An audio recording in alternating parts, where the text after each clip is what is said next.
Hi there, Alison here with another Cab Franc du jour. Today we are in Chinon and we're looking at Philippe Alliet's 2018 L'Huisserie Chinon. The story of Domaine Philippe Alliet begins in 1985 when Philippe inherited vineyard parcels from his father and uncle that were located in and around the hamlet of Briançon and Cabernet. These parcels served as the basis for the domaine in the early days and now go into what is probably the domaine's most iconic and well-known cuvée, their vieilles vignes. Today, Philippe and his wife Claude, and now also their son Pierre, are tending to 19 hectares of vines, 18 of which are Cabernet Franc. And the vineyard parcels are located predominantly in the commune of Cabernet, with a few key holdings in the commune of Chinon that go into the domaine's top two wines. And these are their holdings in the lieux-dits of Côte de Noiret and L'Huisserie. The legacy of Philippe Alliet is an important one to acknowledge.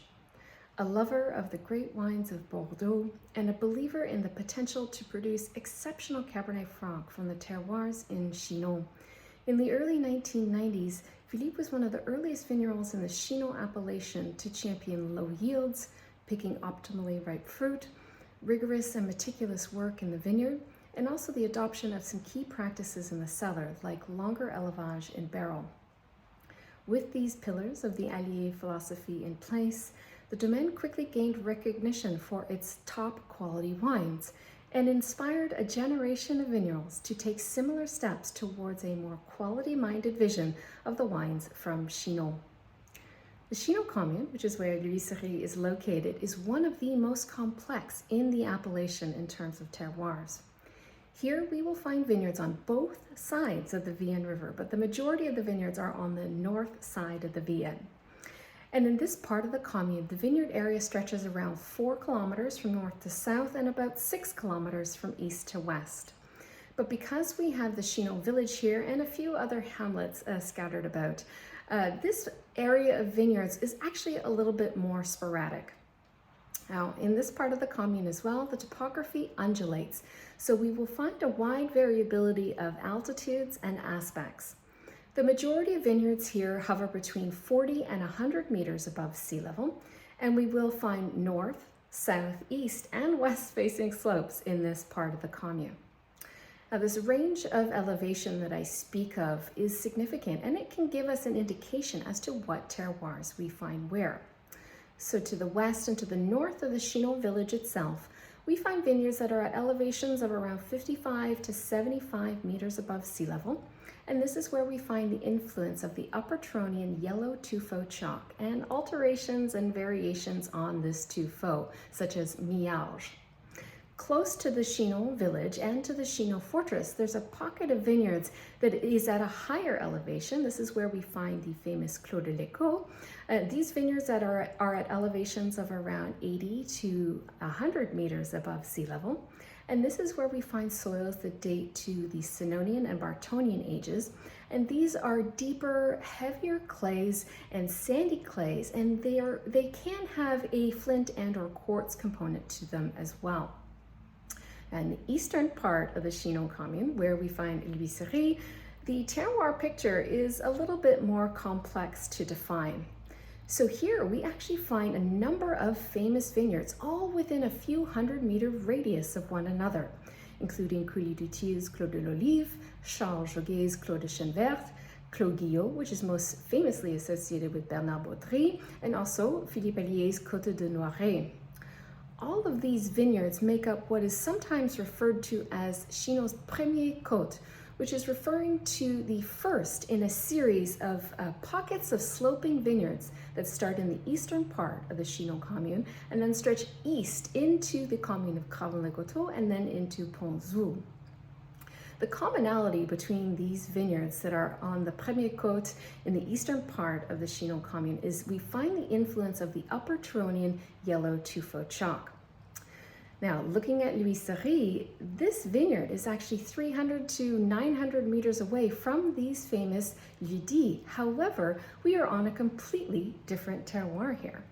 So L'Huisserie is part of a little cluster of vineyards that actually sits above and north of the premier côte.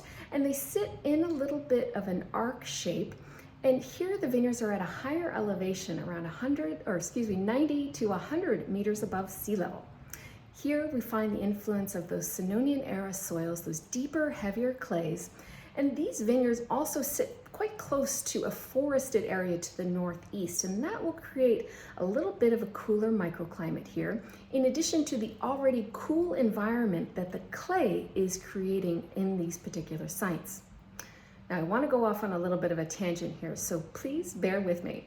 So historically, the most highly regarded vineyards in Chinon were the ones that were on the slopes, that had warm, favorable exposures and had some influence of the Turonian tuffeau chalk.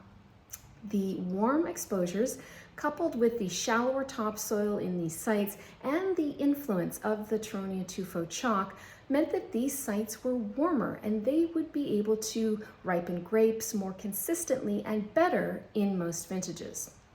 Now, in recent years, with the changing climate, we have seen a string of warmer vintages like 2018, 2020, 2022.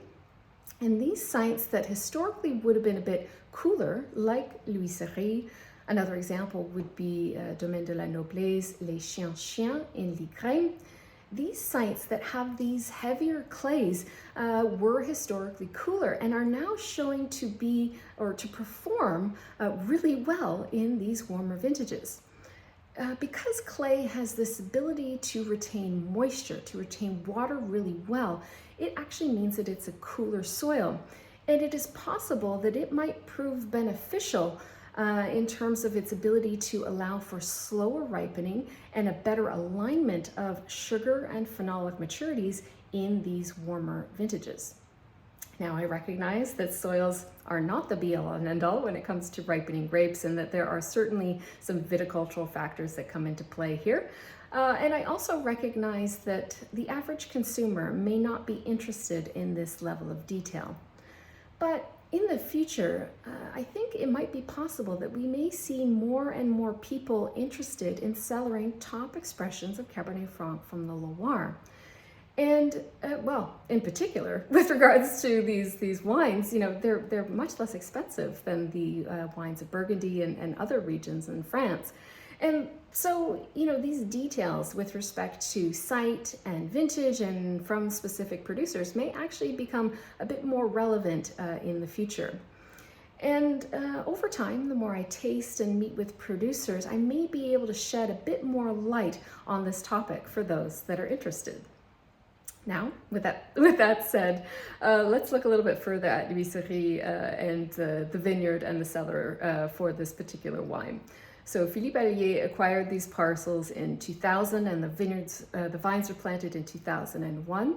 And they have 2.9 hectares here in what is a larger lieu-dit of about 5.8 hectares, and it's actually split into two parts. The Philippe Alliet parcels are in the western part of the lieu-dit, and we're on a gentle south to southeast facing exposure at elevations of around 92 to 99 meters above sea level. The topsoil here is that deeper clay mixed with a bit of flint and quartz, and then the subsoil again is more clay. Now in the cellar, we're dealing with hand-picked fruit, hand-sorted fruit, and all the fruit is destemmed as well. And the fermentation is done in concrete with indigenous yeast without temperature control. And then in terms of extractive techniques, what they'll do is they'll do some light pump overs 10 minutes a day just to kind of keep the cap nice and wet. The total time on skins is about 3 weeks. Following that, they'll separate the free-run wine and the press wine. Only the free-run wine goes into this cuvee. And the élevage is in 500-liter oak barrels, 5% of which is new, and the élevage in barrels 12 months, followed by another 6 months in concrete before the wine is then bottled. So let's get into this wine.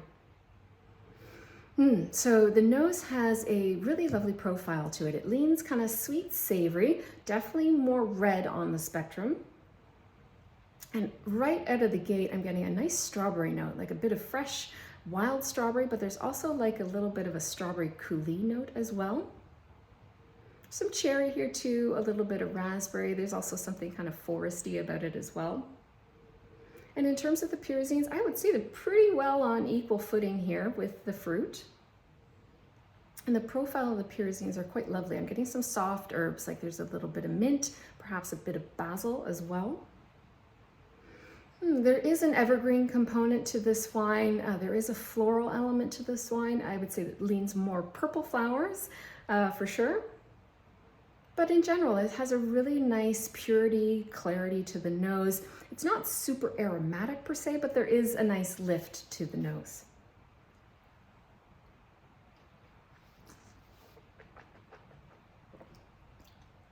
On the palate, those same red fruits come through really nicely. It actually leans a little bit more tart on the palate. There's a lovely, like fresh raspberry note on the palate, which is really, really nice. The palate is actually also a little bit more spicy, and the spice comes in kind of at the end, and it's a bit more like a black pepper and cardamom note.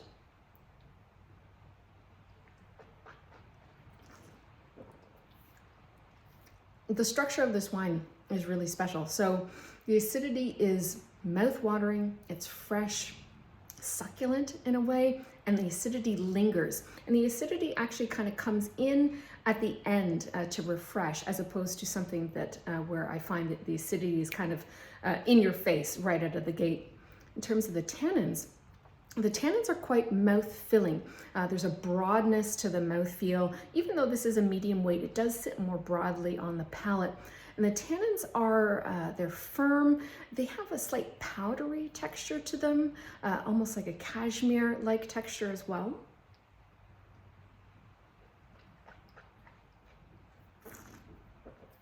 Yeah. In terms of the palate overall, as I said, this wine is broad. There's a creaminess to the palate as well. And there is something kind of seductive, kind of sultry about this wine, which I'm really, really into. It's very enveloping, which I quite like. And that kind of makes sense. You know, there is a higher impact of clay here. And when I do taste Cabernet Franc from clay sites, I do tend to get a lot more density, breadth, a lot more of those firm, kind of almost chewier tannins.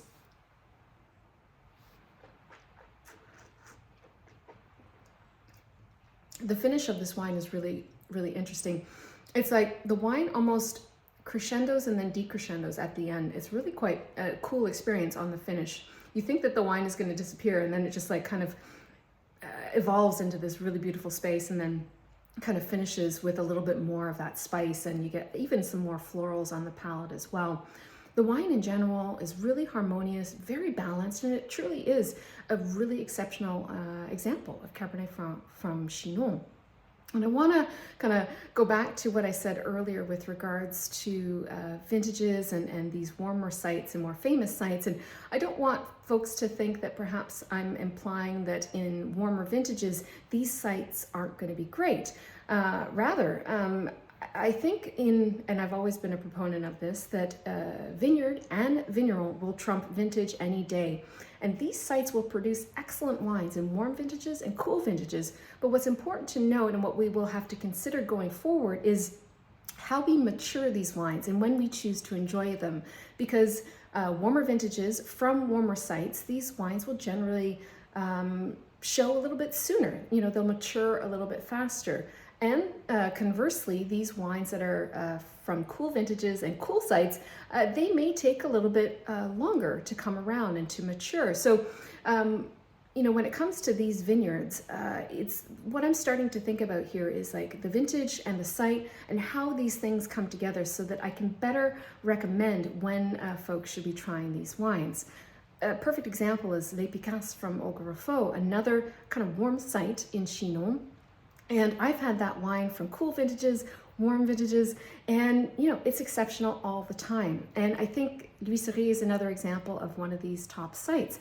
And so these are some of the things that I am starting to think about to better assist consumers and professionals with really enjoying these wines at their best possible state. And speaking of which, I do think that this is going to start to enter a really nice drinking window in about 5 years' time. And it definitely has a lot of life left in it.